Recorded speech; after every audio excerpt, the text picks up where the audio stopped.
Imaginez un enfant de 6 ans, errant seul dans les ruelles poussiéreuses d'un village jamaïcain, les yeux pleins de questions que personne ne prend le temps de répondre. Un garçon dont le père, un homme blanc venu d'ailleurs, a disparu sans un mot, laissant derrière lui une mère adolescente luttant pour survivre.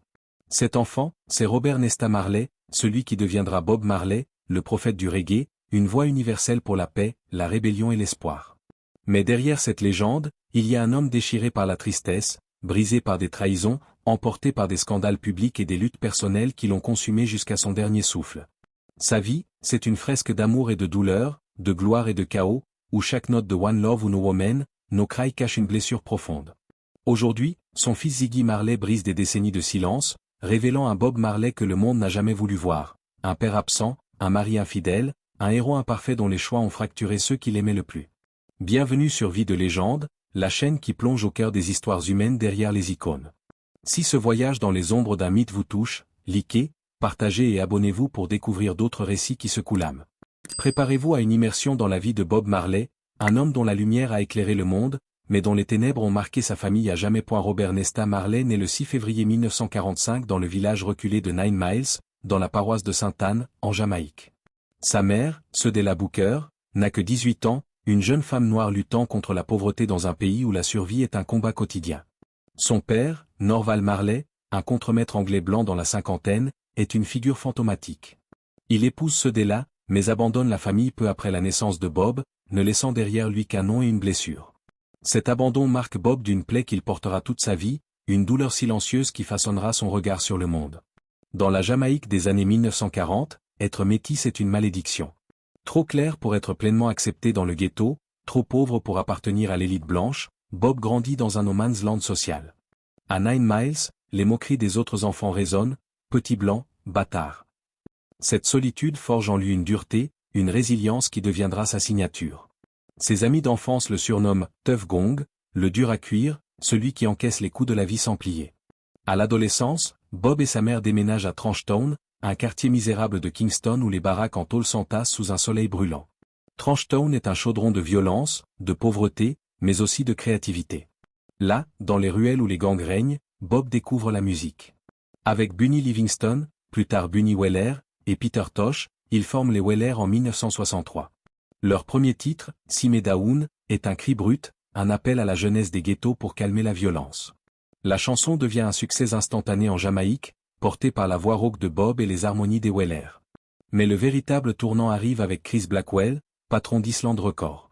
En 1972, Blackwell signe les Weller et voit en Bob plus qu'un chanteur, un porte-voix pour une culture, un peuple, une révolution. Avec des albums comme Catch a Fire et Burnin, le reggae de Bob Marley franchit les océans, touchant les cœurs des opprimés du monde entier. Au milieu des années 1970, les Weller remplissent des stades en Europe et en Amérique, Bob devenant une icône mondiale. Mais cette gloire a un prix, et il le paiera cher. Si cette histoire d'un enfant rejeté devenu légende vous inspire, n'oubliez pas de liker et de vous abonner à Vie de légende. Ensemble, explorons les récits qui montrent comment la douleur peut enfanter la grandeur. La Jamaïque en feu, un prophète dans la tourmente. En 1976, la Jamaïque est au bord de l'implosion. Deux partis politiques, le People's National Party, PNP, et le Jamaica Labour Party, JLP, s'affrontent dans une guerre par procuration, soutenue par les puissances de la guerre froide. Kingston devient une zone de guerre, les rues résonnent de tirs, les gangs armés contrôlent des quartiers entiers, et la violence politique fait des centaines de morts. Bob Marley, devenu une figure d'unité grâce à des chansons comme Get Up, Stand Up, est aspiré dans ce chaos malgré lui. Son concert Smile Jamaica, prévu le 5 décembre 1976, est censé apaiser les tensions, réunir une nation déchirée par la haine. Mais pour certains, Bob est trop influent, trop dangereux. 2 jours avant l'événement, le 3 décembre, des hommes armés envahissent sa maison au 56 au Prod. Les balles fusent. Bob est touché à la poitrine et au bras, sa femme Rita reçoit une balle dans la tête, et leur manager Don Taylor est criblé de projectiles. Par miracle, personne ne meurt. Rita survit, bien que gravement blessée. Don Taylor s'en sort après des mois de convalescence. Et Bob? Il refuse de plier. 2 jours plus tard, il monte sur scène devant 80 000 spectateurs, le corps encore marqué par les bandages. Il soulève sa chemise, dévoile ses blessures, et lance au public, les gens qui veulent rendre ce monde pire ne prennent pas de jours de repos. Alors pourquoi moi, je devrais en prendre un? La foule rugit, électrisée par son courage. Ce moment devient légendaire, un symbole de résilience face à la barbarie. Mais il révèle aussi une vérité glaçante, Bob Marley est devenu une cible, un homme dont la voix menace les puissants. La violence ne s'arrête pas là. En 1987, Peter Tosh, cofondateur des Wailers et frère d'armes de Bob, est brutalement assassiné dans sa maison par des hommes qu'il avait tenté de réhabiliter. La même année, Carlton Barrett, batteur emblématique des Wailers, est abattu devant chez lui à Kingston. En 1999, Junior Bresswett, un autre membre originel du groupe, subit le même sort. Pour ceux qui marchaient aux côtés de Bob, la mort semblait être une ombre constante, un rappel que leur message de paix avait un coût. Bob, lui, continue de chanter. Ses concerts deviennent des messes, ses chansons des prières pour un monde meilleur. Mais dans l'intimité, il porte le poids de cette violence, de cette responsabilité. Si ce courage face à l'adversité vous touche, likez, partagez et abonnez-vous à Vie de légende. Ces histoires de lutte et de sacrifice méritent d'être entendues. En 1966, Bob épouse Alpha Rita Anderson, une jeune chanteuse rencontrée sur la scène musicale bouillonnante de Kingston. Rita devient plus qu'une épouse, elle est une partenaire artistique, la voix des Hitries, le trio vocal qui donne aux chansons des Wailers leur profondeur émotionnelle.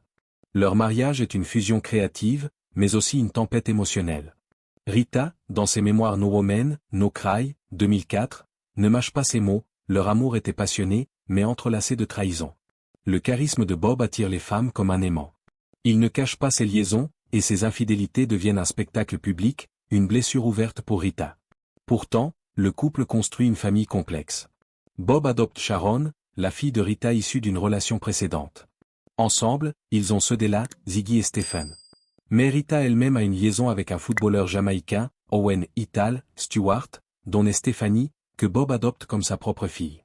Puis il y a les autres enfants, nés de relations extra-conjugales avec au moins 7 femmes. Robert, né en 1972 de Pat Williams. Rohan, né la même année de Janet Hunt, futur entrepreneur et compagnon de Lauryn Hill. Karen, né en 1973 de Janet Bowen, qui se fera un nom dans la mode. Julian, né en 1975 de Lucy Pounder, futur musicien récompensé aux Grammy Awards. Kimani, né en 1976 d'Anita Belnavi, qui se tournera vers la musique et le cinéma. Et Damian Junior Gong Marley, né en 1978 de Cindy Breakspear, Miss Monde 1976, dont la relation publique avec Bob devient un scandale national. La romance entre Bob et Cindy Breakspear est un coup de poignard pour Rita. En 1976, lorsque Cindy remporte le titre de Miss Monde, leur liaison fait la une des journaux. Les tabloïds jamaïcains s'enflamment, transformant l'épouse légitime en sujet de commérage. Rita endure l'humiliation en silence, serrant les dents pour préserver sa famille. Dans ses mémoires, elle confie, « Pour survivre, j'ai dû voir Bob comme un frère, pas seulement comme un mari. » C'est une stratégie de survie, un moyen de protéger son amour pour un homme qu'elle ne peut quitter, malgré la douleur. Pour les enfants, Bob est un père paradoxal. Présent par éclat, il est strict, enseignant les principes Rastafari et la résilience. Il écrit Children Playing in the Streets pour eux, un hymne pour unir sa famille éclatée. Mais ses absences en tournée, en studio, ou avec d'autres femmes laissent des cicatrices. Ziggy, l'aîné du foyer de Rita, devient le roc de ses frères et sœurs, portant un poids qu'aucun enfant ne devrait endosser. Si cette histoire d'amour brisé et de résilience familiale vous émeut, abonnez-vous à Vie de légende. Ensemble, explorons les vérités humaines derrière les mythes. Bob Marley est une énigme. Sur scène, il est un prophète de la paix, prêchant l'unité et la liberté dans des chansons comme One Love. En coulisses, il est un homme dominateur, exigeant une loyauté absolue, surtout des femmes de sa vie. Rita révèle dans ses mémoires des moments d'agression dans leur mariage, une domination qu'elle supportait par amour et par foi. Pour beaucoup de femmes, aimer Bob signifiait se plier à ses règles, vivre dans l'ombre de son charisme. Sa célébrité amplifie ses contradictions. En 1980, il se produit au Gabon à l'invitation du président Omar Bongo, un dirigeant accusé de corruption et d'autoritarisme. Pour ses détracteurs, c'est une trahison de ses idéaux. Comment le chantre de la lutte contre Babylone, son symbole de l'oppression, peut-il chanter pour un dictateur? Ses défenseurs y voient du pragmatisme, Bob voulait porter le reggae en Afrique, ouvrir une porte pour son message. Mais ce choix laisse une ombre sur son image, une question troublante. Même un prophète peut-il échapper au compromis de la gloire? Puis vient la tragédie finale. En juillet 1977, une blessure au pied lors d'un match de football révèle un mélanome acral lentigineux, une forme rare et agressive de cancer de la peau. Les médecins sont catégoriques, une amputation pourrait stopper la maladie. Mais Bob, ancré dans sa foi Rastafari, refuse de mutiler son corps, considéré comme un temple sacré. Il opte pour des traitements alternatifs, herbes, régimes, prières et continue ses tournées, repoussant ses limites physiques et mentales. En 1980, le cancer s'est propagé à son cerveau, ses poumons, son foie. Pourtant, Bob enregistre Prising, un album où résonne Redemption Song, un cri d'émancipation dépouillé, porté par sa voix et une guitare acoustique. Émancipez-vous de l'esclavage mental, personne d'autre que nous-mêmes ne peut libérer nos esprits, chante-t-il, comme un adieu au monde. Chaque note est un testament, chaque parole un souffle de vie face à la mort qui approche. Le 11 mai 1981, Bob Marley s'éteint à Miami, à seulement 36 ans. La Jamaïque pleure son héros. Des dizaines de milliers de personnes bordent les rues pour son cercueil, transformant son enterrement en une procession nationale. Mais sa mort n'est que le début d'un autre combat, celui pour son héritage. Sans testament, en partie à cause de sa méfiance envers les structures juridiques occidentales, sa fortune et sa musique deviennent un champ de bataille. Avocat, maison de disques et sa famille s'affrontent. Rita signe des documents plus tard dénoncés comme frauduleux. Chris Blackwell, d'Island Records, prend un temps le contrôle de la succession, avant que la famille ne le récupère dans les années 1990. L'image de Bob devient une machine commerciale, t-shirts, posters, produits dérivés. Mais pour ses enfants, c'est un fardeau.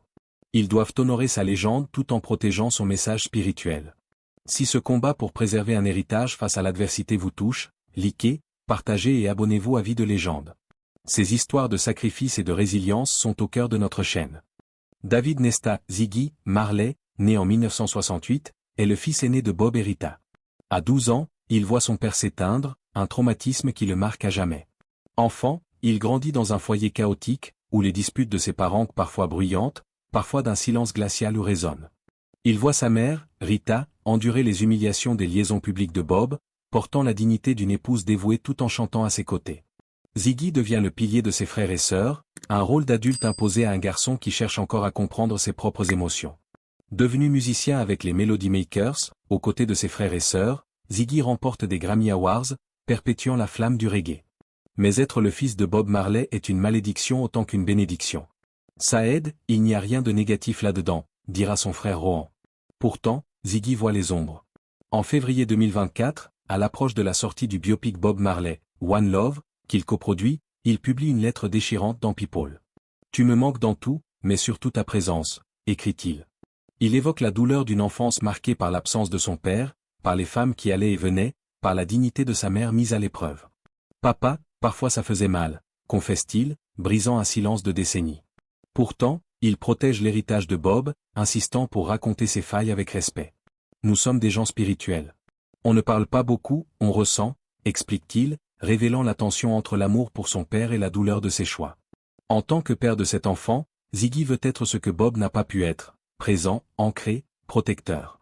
Il réfléchit à son père à travers le prisme de sa propre paternité, voyant dans ses enfants des éclats de Bob ou un sourire, un rire, une étincelle. Tu aurais adoré être grand-père, écrit-il, une phrase empreinte de tendresse et d'amertume. Bob, l'homme qui a inspiré des nations, n'a jamais vécu assez longtemps pour voir ses petits-enfants, pour réparer les blessures laissées dans son foyer. Les derniers mots de Bob à Ziggy, prononcés sur son lit de mort, résonnent comme un commandement, en montant, emmène-moi avec toi. En descendant, ne me déçois pas. Ces mots sont une bénédiction et un fardeau, un appel à porter le nom Marley, sa musique, son message, sans jamais faillir. Ziggy vit dans cette ombre, partagée entre la révérence pour la grandeur de son père et la douleur d'un foyer fracturé.